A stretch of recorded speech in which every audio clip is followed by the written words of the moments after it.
भक्त का पहला लक्षण है मन विजयी, स्वसुख वांछा का त्यागी, पहला लक्षण है इसमें जो वर्णन कर रहे हैं। दूसरा है भक्त मृत्यु विजयी होता है, मन विजयी, इंद्रिय विजयी, और दूसरा मृत्यु विजयी। वो हर समय सच्चिदानंद भगवान के चिंतन में इतना निमग्न रहता है कि उसके अंदर से मृत्यु का भय खत्म हो जाता है, मरने का भय खत्म हो जाता है। मन और इंद्रियां अधीन और मृत्यु के भय से मुक्त, भक्त का लक्षण। जिए काल बस ना परे, समुझ जियाए शरण ते डरत ना काल डर, शुद्ध भक्त का लक्षण। तीसरा, सदैव गुरुदेव और भगवान के अनुकूल ही कार्य करने वाला, जिससे गुरुदेव की आज्ञा पालन और भगवान की प्रसन्नता हो, उसके अलावा कोई भी अन्य कार्य उस भक्त के द्वारा नहीं हो सकते। अर्थात तस्मात् शास्त्रम प्रमाणम ते कार्याकार्यो व्यवस्थितो, उसके आचरण साधुता के अनुकूल, गुरु के अनुकूल, शास्त्र के अनुकूल, भगवान के अनुकूल। श्री कृष्ण अनुकूलेन प्रतिकूलस्य वर्जनम, प्रतिकूलस्य वर्जन, प्रतिकूल को त्याग दिया, विसर्जनम पूर्ण रूप से त्याग दिया। पहला है मन और इंद्रियों को वश में करने वाला। अगर मन और इंद्रियों को वश में नहीं किया तो महाठग होगा, क्योंकि मन बहुत ठगी है, वो सारी देवी संपदा को चुरा कर आसुरी संपदा प्रकाशित करता है, इसलिए उसका स्वभाव ठगी हो जाएगा। जो मन और इंद्रियों को वश में नहीं किया, ठगी का मतलब पाखंड, बाहर से बड़ा और अंदर से पोला, अंदर से वही काम, क्रोध, लोभ, मोह, मद की प्रवृत्तियां, वही धन, वही भोग वासनाएं, बाना कुछ और है और आचरण कुछ और है। दूसरा है मृत्यु पर विजय प्राप्त की, मृत्यु के भय का नाश हो गया, वही भक्त है। पहला लक्षण शरणागति में आता है निर्भय है, मृत्यु का भी भय खत्म हो गया है। तो जो साधक है वो चल रहा है, लेकिन वो मृत्यु से थोड़ी डरता है, वो तो चल रहा है प्रभु की तरफ। और जो प्रभु का भक्त हो चुका है उसके अंदर मृत्यु का भय कैसे होगा। तीसरा, भूल न दे कुमारक पाऊं, गुरु और इष्ट के प्रतिकूल आचरण बन ही नहीं सकता भक्त के द्वारा। वो सदैव गुरुदेव की आज्ञा और इष्ट देव की प्रसन्नता पर ध्यान रखकर कार्य करता है। चौथा, सदैव देखता रहता है कि मेरे गुरुदेव, मेरे इष्ट देव मुझे देख रहे हैं, मैं जो भी आचरण कर रहा हूं मेरे गुरुदेव देख रहे हैं, मेरे इष्ट देव देख रहे हैं। एक शिष्य बनने के लिए दो लोग गए, गुरु ने दोनों को तरबूजे दिए, कहा एक तुम जाओ ऐसी जगह से अमनिया करो जहां कोई देख ना रहा हो, ऐसी जगह जाके काटो जहां कोई देख ना रहा हो। एक आए, थोड़ी देर में काट के बैठ गए, बोले उसको भी आ जाने दो। शाम तक घुमा, लौट के ऐसे पूरा रख दिया, जिससे अमनिया की हुई बैठे थे, उनसे पूछा कि तुम बहुत जल्दी आ गए मनिया करके, कहां? बोले प्रभु एक ऐसे एकांत स्थल में गया, आसपास देखा कोई नहीं था, चिड़िया भी नहीं थी, वहां से काट के ले आए। अच्छा, आप क्यों नहीं शाम तक घूमते रहे? बोले प्रभु मुझे कोई ऐसा स्थान नहीं दिखाई दिया जहां आप न हो। आपने कहा था कोई न हो, तो मुझे कोई ऐसा स्थान नहीं दिखाई दिया, क्योंकि अखंड मंडलाकारम व्याप्तम इन चराचरम, आप चराचर में व्याप्त मेरे गुरुदेव हैं, मेरे गुरुदेव देख रहे हैं, इसलिए आपने कहा था कोई ना देख रहा हो। तो प्रभु हर समय आप मुझे दिखाई दे रहे थे, इसलिए मैंने काटा। जो काट लिए थे उनसे कहा कि तुम तरबूज पाओ और निकल लो, तुम्हारी दीक्षा नहीं होगी। और जो नहीं काटे थे उनसे कहा तुम दीक्षा के अधिकारी हो। ये चौथा, जो हर समय ये देख रहा है कि मेरे गुरुदेव मुझे देख रहे हैं, मेरे इष्ट देव मुझे देख रहे हैं, मैं जो भी आचरण कर रहा हूं मेरे गुरुदेव देख रहे हैं। पांचवा, ये भक्त का लक्षण, अपने परिवार से तनिक भी मोह ना होना। भगवत, चाहे गृहस्थ हो चाहे विरक्त, भगवत भाव होना, मोह ना होना। मोह गए बिनु राम पद होई न दृढ़ अनुराग। भगवान की ही तरफ हर वृत्ति, सब में भगवत भाव, मोह किसी से नहीं। और छठवां, महान दुख विपत्ति को आदर पूर्वक मुस्कुरा कर सहना। समझ में आ रहा? ये हैं भक्त के लक्षण। महान दुख, जो गुरु भक्त होता है उसमें दया, नम्रता, साधुओं से प्रेम, दंभ शून्यता, असंगता, निष्कामता, तीव्र वैराग्य, शांति, एकांतवास, केवल केवल भगवान से संबंध, ये 10 बातें जागृत हो जाती हैं जो ये गुरु की शरणागति लेकर के आराधना करता है। सज्जन, साधुजन, भक्तजन उसे ही कहते हैं जो किसी भी माता बहन में काम भाव न देखे, जो किसी से धन लेने की चाह न करे, जो दूसरे के दुख को देखकर स्वयं दुखी हो जाए और जो हर समय ईश्वर को अपने सामने रखता है, उसे कहते हैं साधु। उसे साधु कहते हैं, चाहे वो गृहस्थ हो चाहे विरक्त हो। फिर किसी भी स्त्री की तरफ काम भाव न करना, दूसरे के धन लेने की भावना का त्याग करना, दूसरे को दुखी देखकर स्वयं दुखी हो जाना और हर समय ईश्वर के सानिध्य का अनुभव करना। सर्वत्र भगवान है तो यहां भी भगवान है, सबके भगवान है तो मेरे भी भगवान है, सब समय भगवान है तो इस समय भी भगवान है, सबको देख रहे हैं तो मेरे को भी देख रहे हैं। श्री भगवान का अखंड स्मरण, सब में समता का व्यवहार, संतों में विशेष भाव, नम्रता और प्राणी मात्र में भगवत भाव, ये स्वाभाविक भक्त के अंदर आने लगते हैं। जो विषयों का संग्रह, भोगों का चिंतन, दूसरे शरीरों का आकर्षण भोग वासना से और रुपया पैसा की प्रियता, वो महामूर्ख है, वो भगवान का भक्त नहीं हो सकता। महामूर्ख इसलिए कि मूर्ख उसे कहते हैं जो कबाड़ बटोरता है, बुद्धिमान उसे कहते हैं जो कीमती वस्तु लेता है। कीमती वस्तु हरि नाम में भगवान को छोड़कर कबाड़ बटोर रहा है। भेष बहुत अच्छे व्यापारी का है और कबाड़ बटोर रहा है। भेषधारी हरि के उर साले, भगवत ऋषि जी ने कहा। जब तुम्हारे सामने धर्म और भजन की बात आवे तो उसे कल के लिए मत टालिए, तुरंत उसे स्वीकार कीजिए। और जब पाप की बात आवे तो तुरंत कल के लिए टाल दीजिए, उसको लंबा टाल दीजिए। शायद अभी बुद्धि ठीक नहीं है, उसको लंबा टाल दीजिए। लेकिन धर्म और भजन और सेवा की बात जब आवे तो उसे कल के लिए मत टालिए। अभी काल करे सो आज कर, आज करे सो आप पल के में परलय होएगी, बहुर करेगो कब। भोजन की चिंता का तनिक भी भाव भक्त के हृदय में नहीं होता, भोजन कहां मिलेगा। दूसरा, अर्थ की व्यवस्था से जीवन यापन करने का स्वभाव भक्त का नहीं होता। तीसरा, भयानक रोग आने पर मस्ती में कोई फर्क ना पड़े। चौथा, कोई भी संग ना दे तो भी असंग भाव में नित्य मगन रहे। ये भक्तों के लक्षण वर्णन हो रहे हैं। भोजन की चिंता का त्याग, धन की व्यवस्था से जीने की भावना का त्याग, भारी रोग की स्थिति में मस्ती में कोई फर्क ना आवे भक्त का लक्षण, और किसी के भी संग में उसकी कोई रुचि नहीं है, असंगता का उसको सुख है। जब हम नए नए संत वेश में थे तो श्री स्वामी ओंकारानंद सरस्वती जी महाराज नजफगढ़, बहुत बड़े महापुरुष थे, उनके दर्शन करने गए तो उन्होंने कहा, अच्छा बेटा संत बन गए हो। पहले से वो कृपा करके घर जाया करते थे, बहुत से संत भगवान जाते थे, तो बहुत अच्छा बहुत अच्छा। देखो बेटा संतों का जीवन, आज उसे लिखा पाया है, हाँ वहां तो उसने समझाया था तो समझ गए। जो संतों में लक्षण,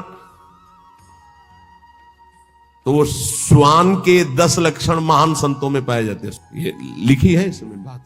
और वो बात हमको बचपन में बताई थी, इसीलिए जो आप लोग सुनते हैं सब संतों की जूठन है, महापुरुषों के अनुभव है, जो छाती का अनुभव सब मिलाकर तभी आपको जो कुछ भी वो तभी अनुभव में आता है। उन्होंने उनके श्रीमुख से, जो ये तो अभी तो बताएंगे, उनके श्रीमुख से बेटा बोले पहला लक्षण।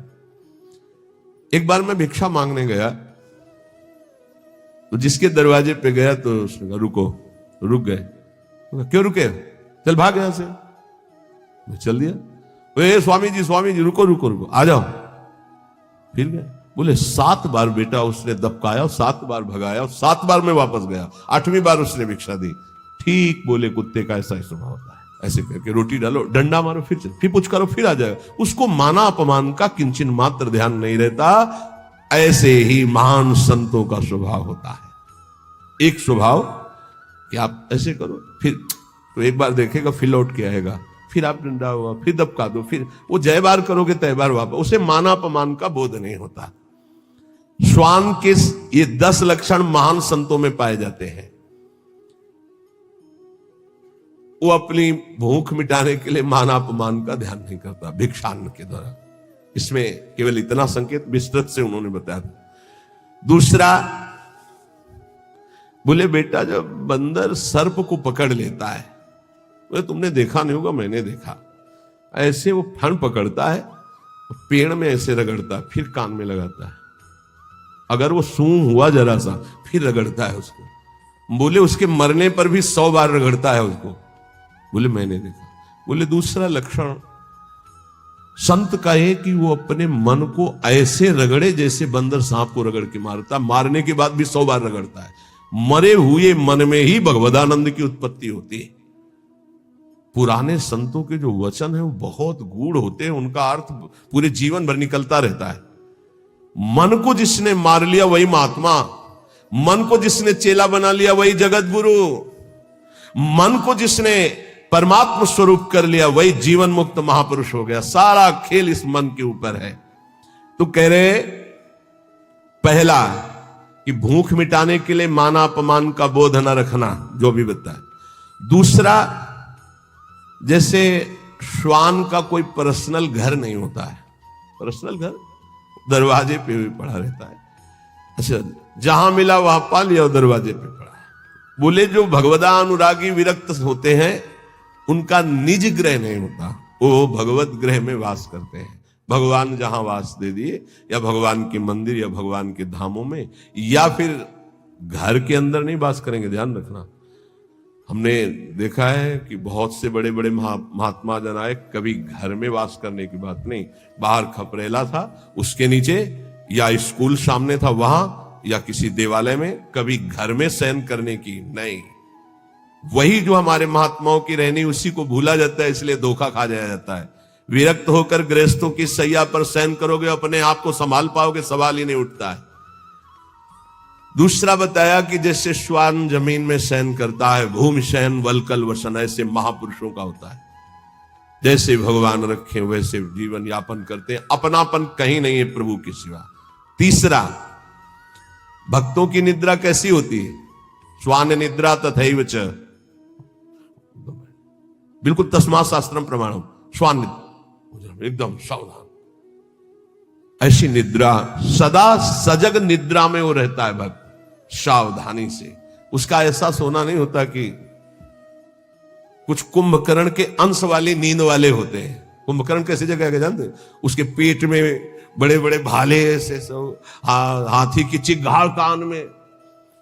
जब भूख लगी, भोजन की खुशबू गई, तब कुछ असर आया उसको कि वो ऐसे ही जब 11-12 बजे भूख का, तब भले नींद खुले, नहीं तो ऐसे ऐसे महापुरुष हैं कि निद्रा समाधि स्थिति 10-10 बजे तक सोते हैं।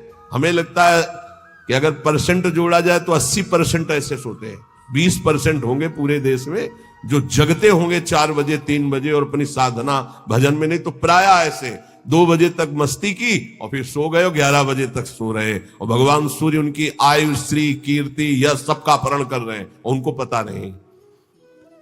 भक्त की निद्रा श्वान निद्रा तथैव च। और इसके बाद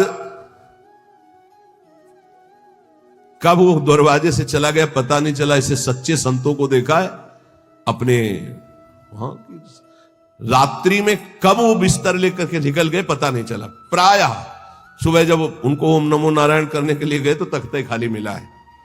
कभी ये बता के नहीं कि मैं जा रहा हूं, कब भी नहीं। कहां जा रहा हूं, कब भी नहीं। आए और गए, जब उनको जाना उठे चल दिए, जिससे श्वान कब चला गया, क्योंकि उनका कहीं आसक्ति नहीं, कहीं अपनापन नहीं। 5वां, केवल अपने इष्ट देव का ही भरोसा रखना, अन्य का कहीं किंचन मात्र आश्रय न होना।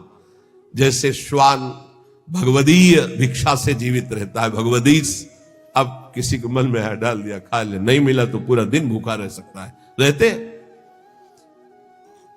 स्वाद बुद्धि का त्याग करके तिरस्कार पूर्वक मिली हुई भिक्षा भगवदानंद को प्रकट करती है। कौन ऐसी भिक्षा पाना चाहेगा? वही जिसको भगवान चाहिए। स्वाद रहित तिरस्कार पूर्वक, कैसे कुत्ते को रोटी दी जाती है? ऐसे फेंक दी जाती है ना, या ऐसे जमीन में डाल दी जाती है? तिरस्कार पूर्वक स्वाद रहित अन्न भगवदानंद की उत्पत्ति करता है और दीनता का प्रकाश करता है। अगर कोई अपमानित करे और बार बार अपमानित करे तो भी उसके हृदय में उसके प्रति द्वेष ना होने पावे, ये श्वान वृत्ति से लिया गया। जब अवगुणी लोग तपस्वियों को, साधुओं को निंदा या अपमान या पिटाई करते हैं तो उनकी ओर पलट कर रोष भरी दृष्टि से कभी ना देखना। बहुत मारा तो रोते हुए चल दिया, बस लौट कर नहीं देखा।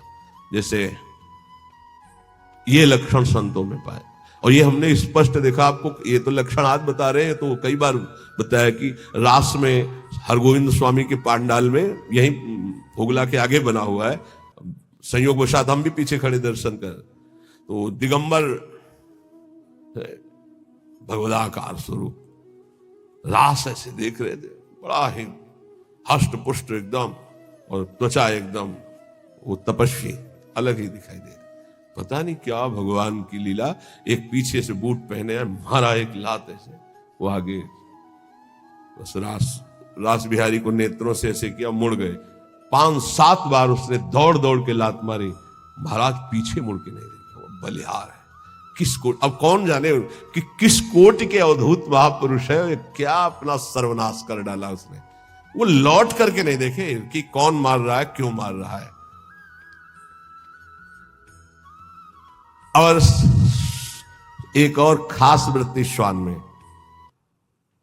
वो ऐसे नहीं चलता, वो सदैव ऐसे चलता है।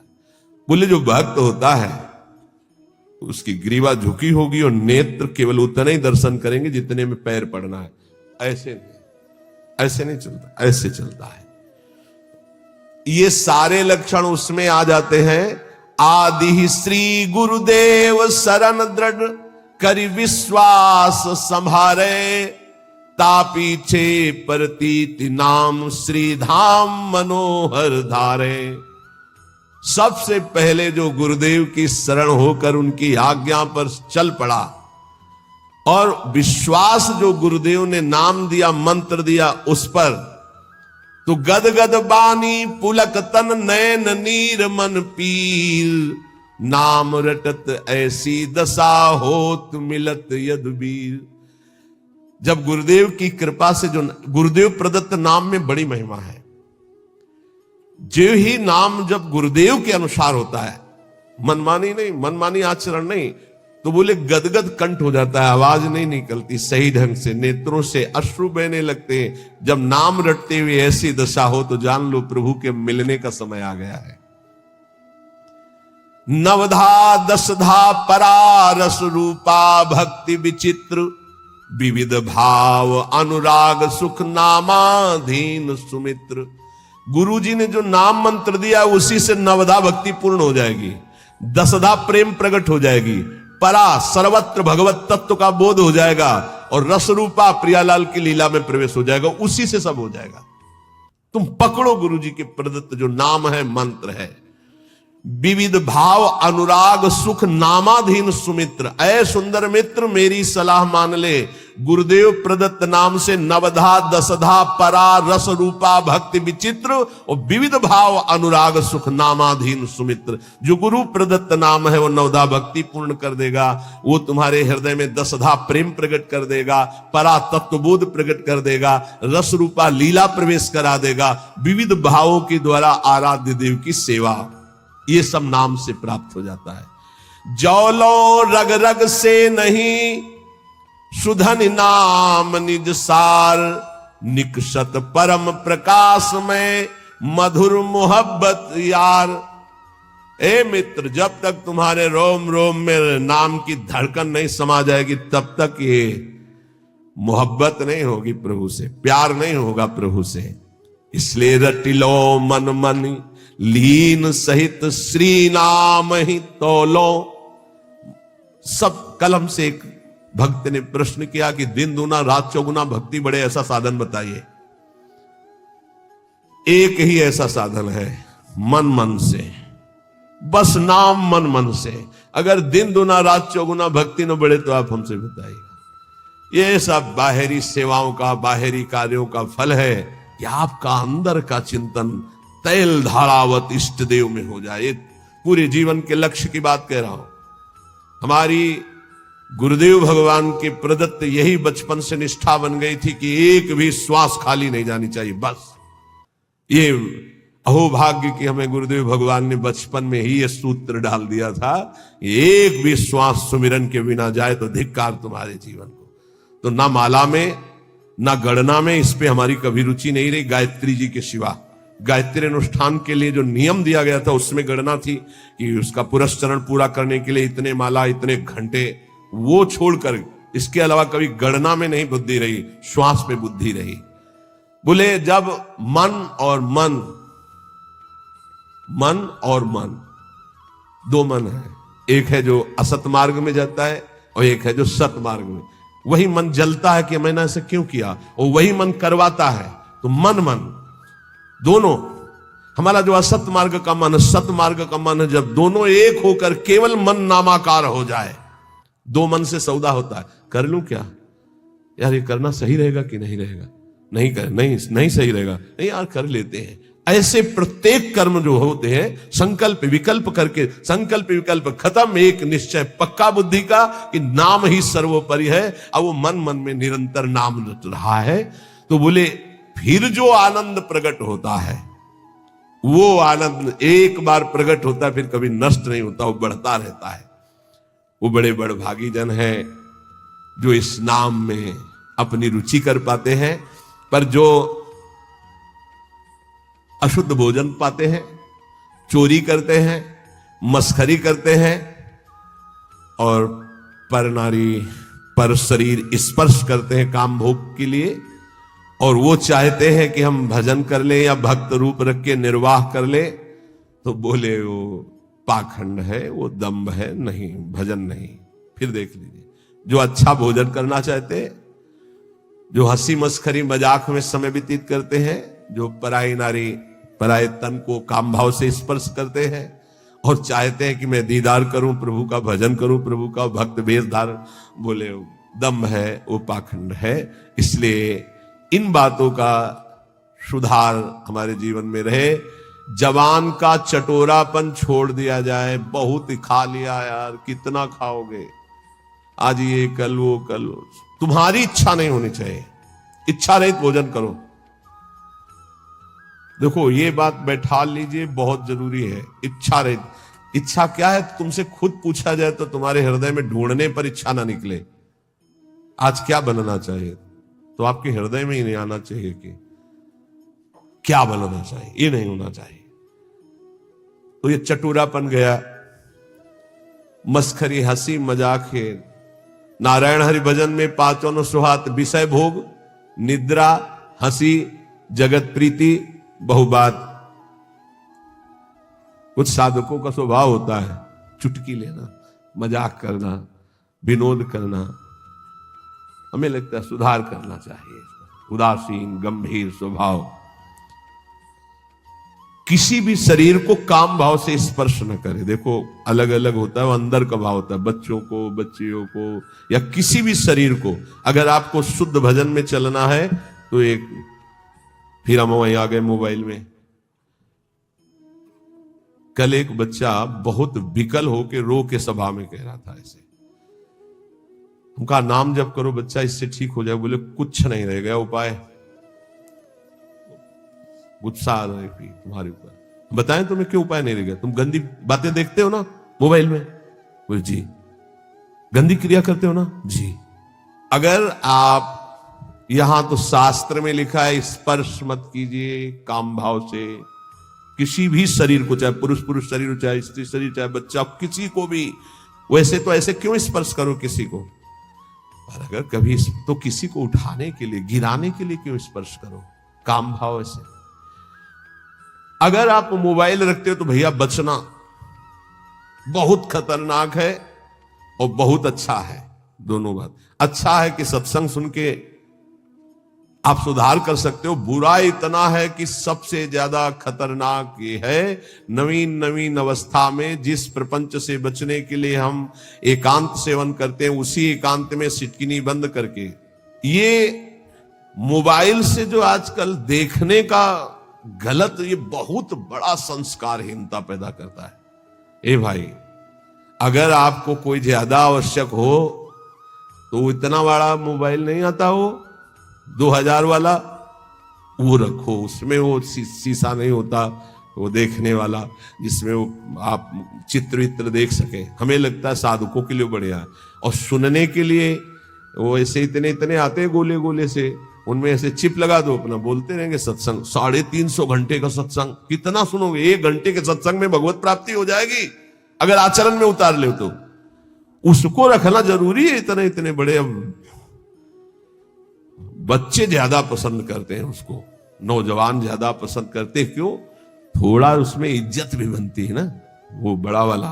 हमें लगता है बच्चों भाई हाथ जोड़ के प्रार्थना करते हैं, इस मोबाइल से बड़ा सद्गुण भी है और इससे बड़ा दुर्गुण, और ये दुर्गुण आ गया तो ब्रह्मा भी नहीं बचा सकते, क्योंकि रचा ही उन्होंने कलयुग में इसीलिए कि जल्दी कलयुग में भगवत प्राप्ति हो जाती है। तो उन्होंने विचार किया, जैसे जिस समय सृष्टि रची तो सनक सनंदन सनातन सनत कुमार प्रकट होते ही बोले बेटा सृष्टि कार्य, बोले हरि शरणम, लंगोटी भी नहीं लगाई, दिगंबरे निकल पड़े। ब्रह्मा जी ने दूसरी सृष्टि प्रकट की, मरीचादि ऋषि बोले पिताजी आज्ञा कीजिए, बोले सृष्टि रचना, बोले संभव नहीं, भजन। ब्रह्मा जी ने कहा कुछ और विचार करना पड़ेगा। तब अपने बाएं अंग से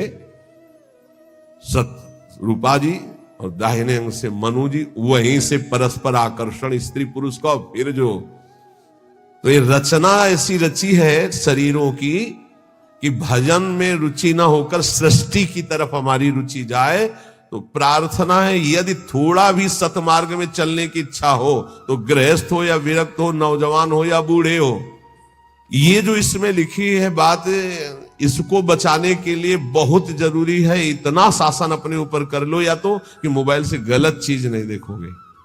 देखो जितने लोग यहां बैठे हो, हमें लगता है नहीं देखते होगे, और अगर कोई भूल से देखता हो तो आज कसम खाओ कि कभी गंदी बात मोबाइल से नहीं देखेंगे। जिनके कान में सत्संग पड़े बाहर भी, तो मान लो कि तुम वृंदावन में बैठे हो, कसम खा रहे हो वृंदावन में कि आज से मैं मोबाइल से गंदी बात नहीं देखूंगा। हो गई बात। सब कोई जो नहीं, वैसे हमें 100% विश्वास है कि यहां जो बैठे काय को देखेंगे, लेकिन कुछ % ऐसा हो सकता है। आज से कसम है जितने यहां बैठे हैं जो नहीं देखते हैं उनको राधे राधे प्रणाम, बढ़िया बात है, आप बहुत अच्छे हो। और जो देखते हैं, श्री जी जानती है, आज से कसम है उनको जो आज से गंदी बात देखें। जो बाहर सुने या तो सुने ना, यहीं से बंद कर देना, स्विच ऑफ कर देना अगर तुम्हारे कान में शब्द पड़े, और अगर सुन लिया पूरा तो तुम्हें भी कसम है तुम गंदी बात नहीं देखोगे मोबाइल में, जहां तक बाहर चली जाए बात। क्योंकि बहुत हमारे नवीन पीढ़ी को नाश करने के लिए ब्रह्मा जी के द्वारा ऐसी बुद्धि दे दी गई कि ऐसा यंत्र रचा गया। और बहुत धन्यवाद है मोबाइल रचना को कि विदेश में भी बैठे हुए वृंदावन में क्या सत्संग हो रहा है वो सुन रहे हैं। तो जड़ चेतन गुण दोष में विश्व कीन करतार, संत हंस गुण गाहे पे परिहरिवार विकार। जितना भजन करो भगवान को अर्पित कर दो, भगवान की बैंक में जमा कर दो। बहुत सावधानी से 1-1 मिनट कर्म करो। संसार का सब कार्य करते हुए, अहरनिश नाम जप करते हुए दूसरों के सुख का ख्याल रखो, अपने सुख का ख्याल छोड़ दो। आलस्य, प्रमाद, ये बहुत बड़े शत्रु हैं मानव जीवन के।